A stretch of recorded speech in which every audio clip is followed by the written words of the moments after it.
Alright, I need to explain why I just did what I did.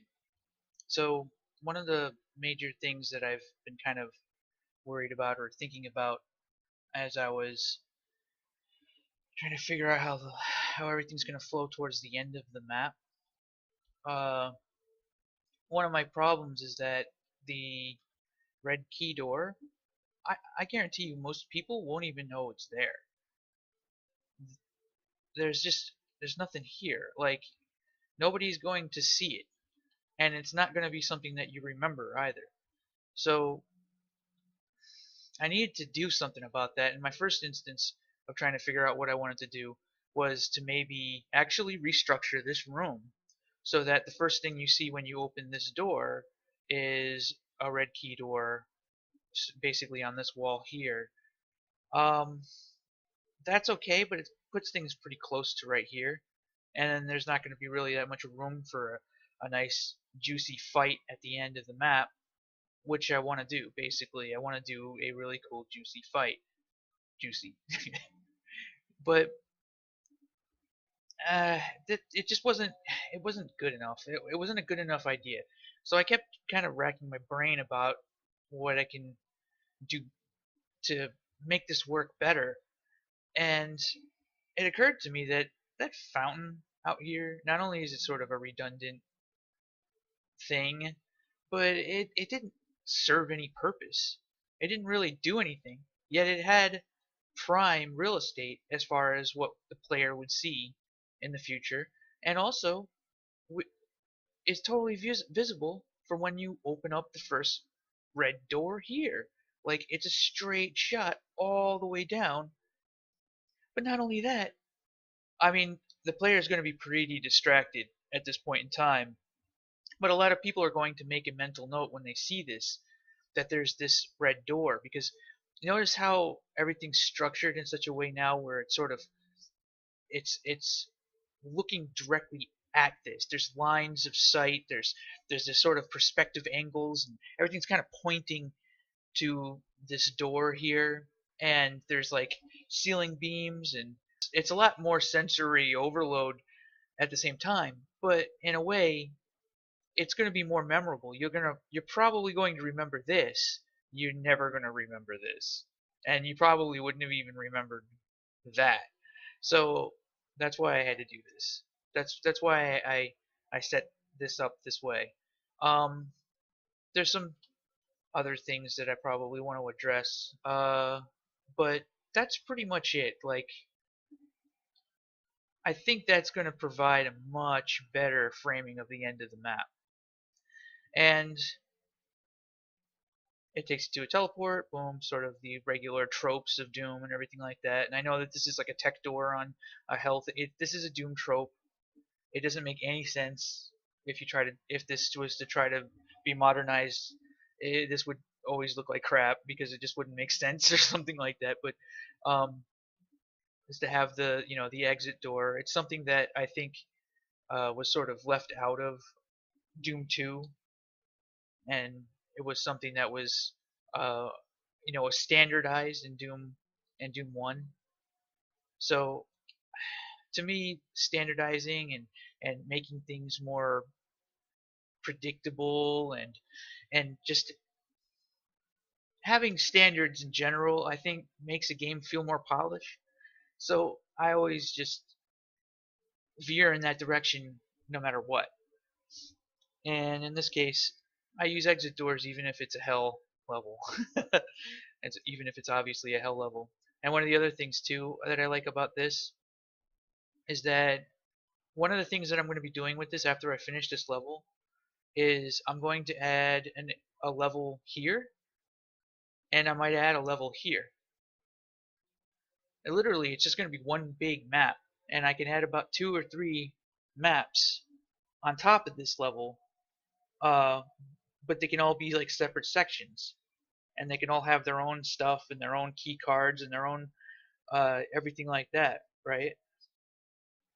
So this actually sends you off into a much cooler direction where uh, once you get here, I can have sort of a sequence where you're you're going towards, you're jumping on lava things and you're kind of reaching this cool thing. But not only that, isn't it awesome that you'd be able to actually see a level from another level?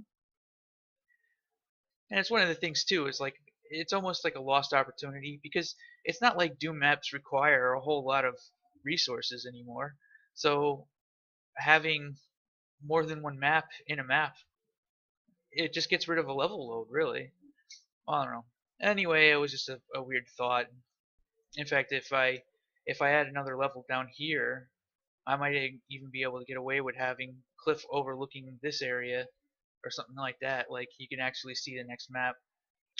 So yeah, pretty much everything that was in this video was just sort of going back to older areas and polishing things up. I did another thing over here where, oh god, I completely lost my bearings. Um, where I lowered the ceiling in here. This was something that was always kind of bugging me because in the first room, when you look up, there's sky, not that far high, not that far above everything that's going on here. So I decided to just make the building not be infinitely tall, so that it made a little bit more sense that when you looked up, well, once again, just more minor tweaking and stuff like that. This level may end up actually being a trilogy, 3 different levels combined into one level, and the flow of it, I might actually not have a crazy boss fight here, but rather a sort of interesting puzzle sequence where you get to the red key and then the shit hits the fan. My only worry is that I'm kind of going to be reusing all this stuff all the way back here and this whole sequence, but the player will also kind of have the option to go back down this way.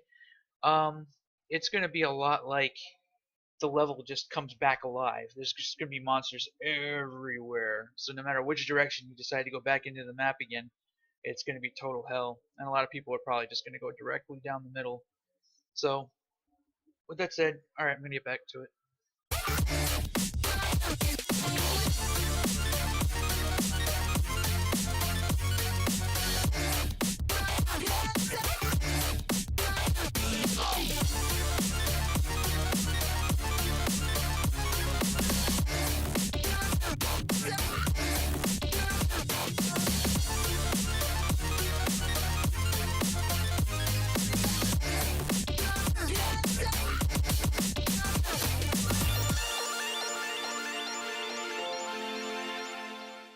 Alright, I'm going to explain why I did this.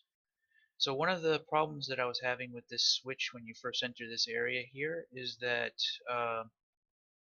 when you flip the switch, it feels pretty disjointed that the wall on the right side actually opens up. It's sort of a delayed reaction. It's sort of intended to, you flip the switch, this goes down, and then monsters, imps spawn on the opposite side. You start waking up the enemies on the other side and stuff like that, and you start doing a little bit of fighting and kind of waiting. But this wall here opening up was very disjointed, and it didn't feel like it was necessarily part of the sequence. It might have even might even feel to a lot of players that maybe a monster wakes up, like opens the door, or maybe they didn't press use on it or something like that. Like it'll feel very weird. So what this does now is these 2 wooden pillars very slowly lower.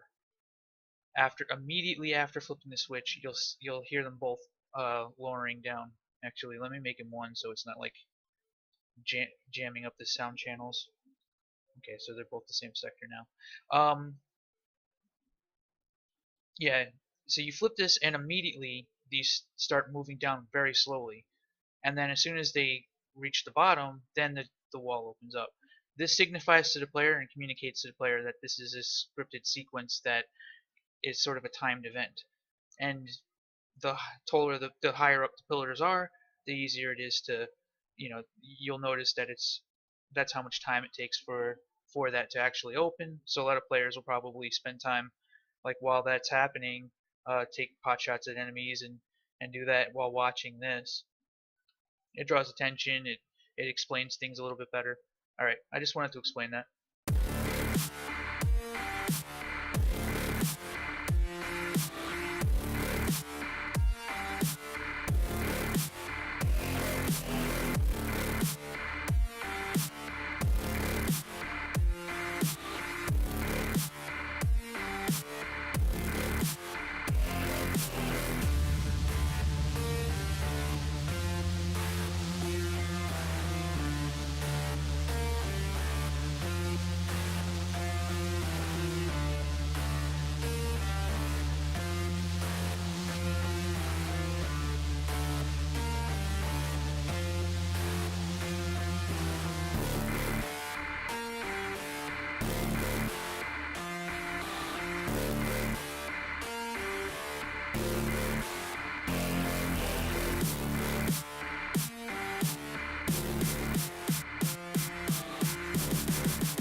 uh, so far this has turned into a surprisingly difficult fight. So when you enter the area, music change, lots of scripted stuff happens now. All of these pinky demons are triggered to hate you right away. Um, there is a archvile in a box that raises up slowly. So while you're fighting these pinky demons,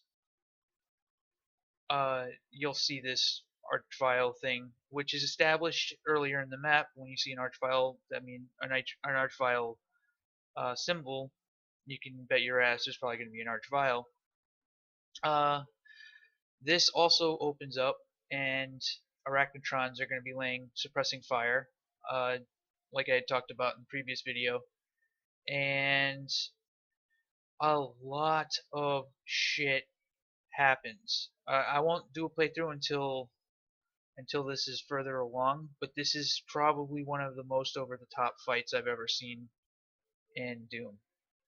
So yeah, that's a tall statement. I know I've seen some pretty crazy maps before, but this one's just like it's balls to the wall, non-stop. As soon as this shit starts, I have died so many times just trying to test this level. I don't even know what. Like I thought the last fight was crazy, but this is fucking stupid now. This is borderline on insanity, and I'm liking it. I think it's pretty fucking cool. But it's definitely not something that I don't I kind of want to see people actually beat this on black metal. I thought the other fight was nothing compared to this. Is fucking like this is turning that shit up to an 11. I thought that fight was turning things up to an 11. This one's even crazier. So anyway, if the archvile doesn't die by an allotted amount of time, like if you try to ignore him, which you can kind of do, um, he will teleport up here, and this is a bad place to fight him. This is a pretty bad spot because there's plenty of dead things for him to raise and all that shit. So you do actually have to put some kind of priority into killing the Vile. Uh, the music change is sweet, like feels really good. So I'm trying to figure out now what I'm going to be doing next. Oh yeah, while you're in the middle of all this, Mancubi come up out of lava. Yeah, they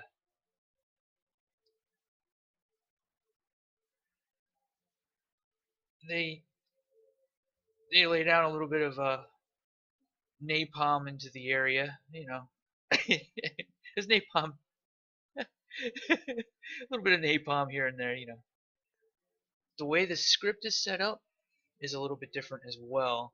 Basically, I'm doing while these things are alive, so everything that spawns is tag ID 160. So I'm checking all those, but I'm also checking this, and these are the phases, and there are special things that set these booleans to true. So not unlike some games, I don't know if I'm a huge fan of this, but if you don't keep moving forward, you're just going to get overwhelmed. This is not a fight where you can, take your time. You have to be in the middle of it, and you have to be pushing forward at all times, because if you're not, it's set up to basically just overwhelm you. So this fight is brutal as fuck. And you might just think that this is just one imp that spawned. It's actually several. And this is going to be a continuing thing for the duration of this, all the way up until you enter here, which is going to be. I'm actually thinking that since this fight is so fucking crazy and over the top, that there's really not much point in going further. Like, I think this is it. This is the end fight for this level. I might not even bother to do anything really super over the top or crazy for the final push, because I don't even think it's going to be a push. I think I think once you're done with this, you're done with the map. I'm thinking of doing an interesting puzzle sequence where you have to like flip switches to set dials in order, or some kind of an interesting puzzle, which is just a total departure from combat, just creepy music and maybe like a couple of smaller enemies. But this shit is so fucking balls to the wall. I don't think I need to do any more on that front for the rest of this level. And yeah, I'll show you. But yeah.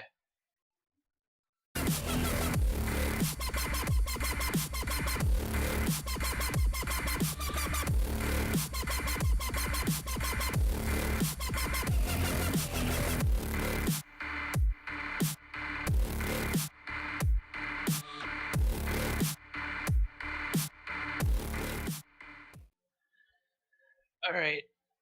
Uh, I started getting the next part of this set up, and then I realized that there's a sign every once in a while that says when it's time to stop working. Um, yeah, I didn't think I was working that much on the level today and yesterday and the day before, but apparently I've been working pretty hard. Um, here, I don't know what's up with this. Maybe my monitor's about to die. Anyway, I don't know if you can see this. Maybe it's not on the video. Doom Builder's fucking interface is now burned into my monitor. Or there's some kind of fucking there's some I've never seen this. I've never had this happen before. I have left editors just sitting while I go to lunch. I have I have like just left fucking shit running with the monitor turned on, never going into sleep mode, nothing. I have never once burned in an image into a fucking monitor before. How the what the fuck? Looks like I gotta buy a new monitor. I hope this level was worth it. Well, anyway,